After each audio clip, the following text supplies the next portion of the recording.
Tonight on NBC, don't miss a Law & Order event, a 2-hour criminal intent movie. That's Law & Order Criminal Intent tonight after the live West Wing, 9, 8 Central, right here on NBC. Live racing on NBC right now. Casey Mears, the race leader. As went to break just a moment ago, he was trying to put the 22 car, Scott Wimmer, a lap down. Well, he succeeded in doing that. But Biffle and Kenseth got back racing with the 422 car, and it was a sight to behold. By the way, we got a battle for second spot. Here comes Carl Edwards in that 99.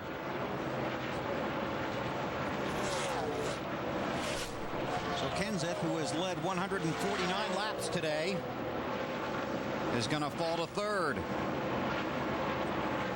Got it. Like last week. Carl Edwards right now is third in the championship standings, 102 points out of the lead, and Carl has not led a lap today.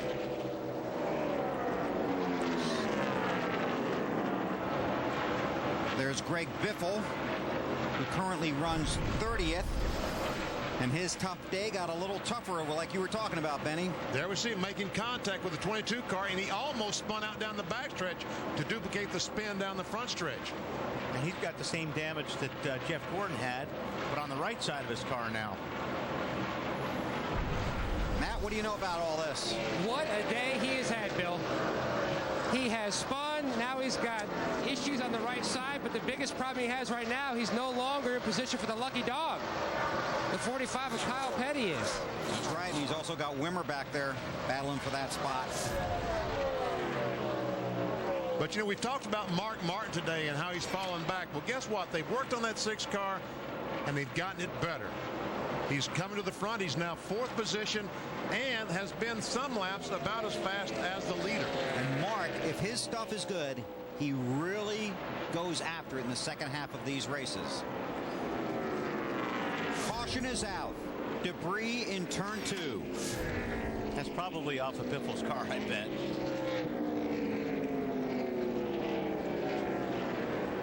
Kyle Petty gets the Lucky Dog Award. Wimmer, Biffle, Blaney, Bill Elliott, Bobby Labonte, Terry Labonte.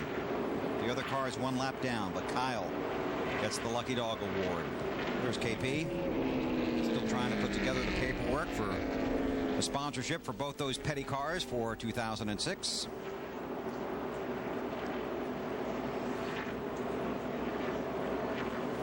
So Casey Mears leads Edwards, Kenseth, Mark Martin, and Tony Stewart. Take a look at the results from our Singular Race Talk poll. Of course, you can still text the word race to 191 on your Singular wireless phone, or go to NASCAR.com and enter for the money. Looks like all states are watching. Yes. And looks like the fans are about the way I was thinking. I looked at that and I really didn't have a firm feeling on either one of them. Neither did the fans. Hey, Wally.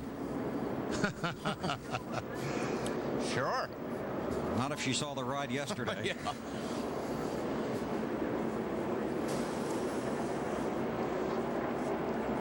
Now we got to make sure that Casey Mears and his crew can hold serve when they make this pit stop, change 4 tires, put some fuel in these cars. 184 laps are complete. Mears leads the field to pit road. Alan talked about it earlier. You don't want to get the pit road speeding penalty. We start with Dave and Mark Martin. He comes to pit road once again, Bill. This time they would like to make the car a little bit free at the start of the run. Pat Tryson saying, I think we run better that way. That'll be an edge, wedge, and air pressure adjustment. Matt? Casey took the lead back on lap 165, trying to keep up with this changing racetrack, making an air pressure adjustment in the rear tires. The car was tight. Snyder? Matt and Matt Kenseth think alike because the racetrack is changing. Kenseth said it's getting tighter. That's what's making our car bad. Half pound on the right front tire. Alan. Carl Edwards is going to get a track bar adjustment and an air pressure adjustment in his right rear tire. Going to be a good pit stop. Not going to win the race off pit road. And boy, was that close to contact. We will have to go to the video replay. The video says Mark Martin. No, the computer says Mark Martin. Well, the computer says Mark Martin. Let's check the video. Are you going to believe your eyes or the video? Well, looks like Mark My has eyes it. are seeing the video. That's Mark. They got it right. Way to go, BP. You're all over it. Mark Martin Struggled with his car throughout the day, but 186 laps in, got the lead off of pit road. In April of 2004, Elliott Sadler became the 8th winner in 8 Cup races at Texas, holding off Casey Kane at the line for the win. The margin of victory, 28 1/1000ths of a second. And for Kane, it was his second loss by less than a car length in 5 races. For more Wrangler 5-star finishes, log on to NASCAR.com. 187 laps in, and Mark Martin has worked his way to the front. Got some help getting there from his guys on pit road, and here they are.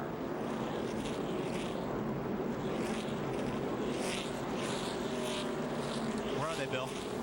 They were here a second ago. I just saw them. I can look down there. I can see them from here. Pat Tryson and company. Got them on. Maybe they're shy. They didn't want to be on TV. That's what I was thinking. They want to see the restart, then we'll see if we can't find them. How's that, Wally? We'll fix that right now. Mark Martin leads Matt Kenseth and Casey Mears to the restart. 5 bonus points for Mark. Got him under the caution. Oh, Mark slides up the track a little bit. No, Mears slides up the racetrack. He's going to lose his spot. Carl Edwards. Oh, nice. Tony Stewart trying to go on the inside of the 41 car. There he goes. And here comes Tony on the 99 car of Edwards.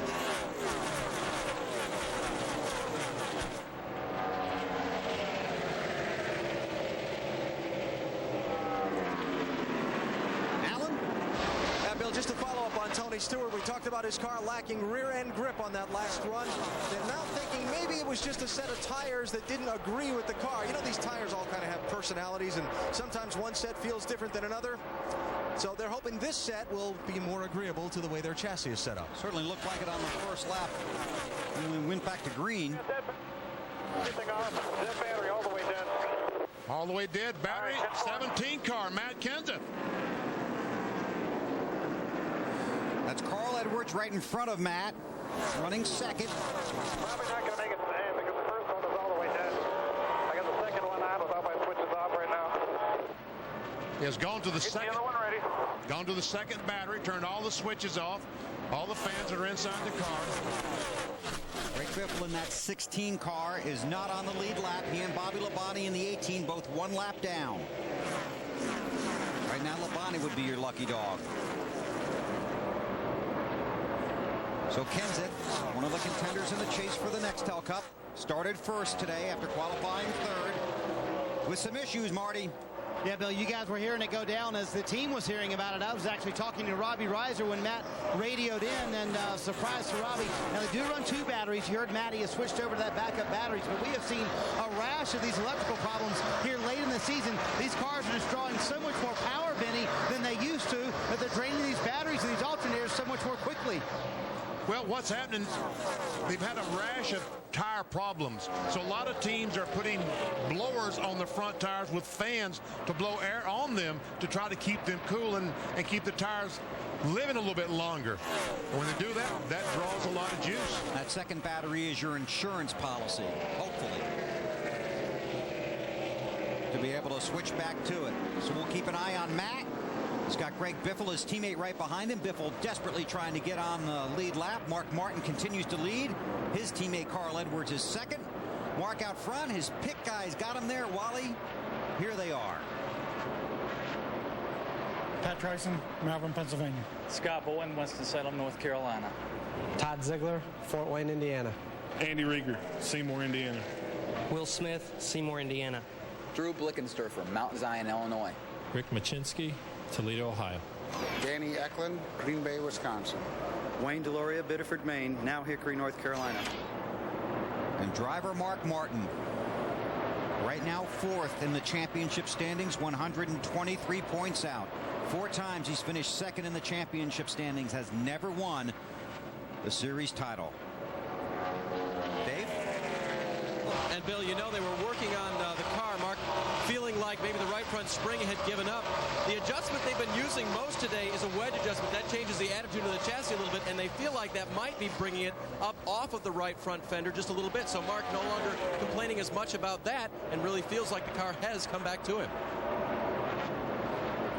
A lot of guys in the garage thought Mark Martin would be the guy to beat today, and right now he's out front.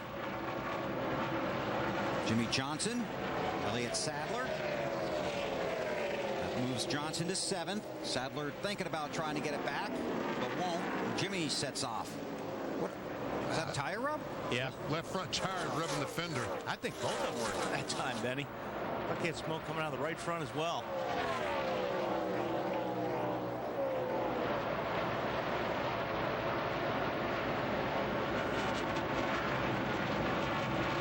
Alan, what are you working on down there? Looking at Carl Edwards, you know, he lost a spot or two on that last pit stop, Bill. He's since made it back up to second spot when Matt Kenseth slipped back. But Carl was talking to his team about having trouble getting around Dale Earnhardt Jr., who was parked in the pit box in front of him. I can't stop on that sign when it's that far forward, Bob, in that situation. We got to move it back. You mean too far forward from the start-finish line? Yeah, just, you know, I'm too close to that 8 car. I can't get out. The problem is you slid through the board, bud. Oh, 10-4. Oh, well, never mind.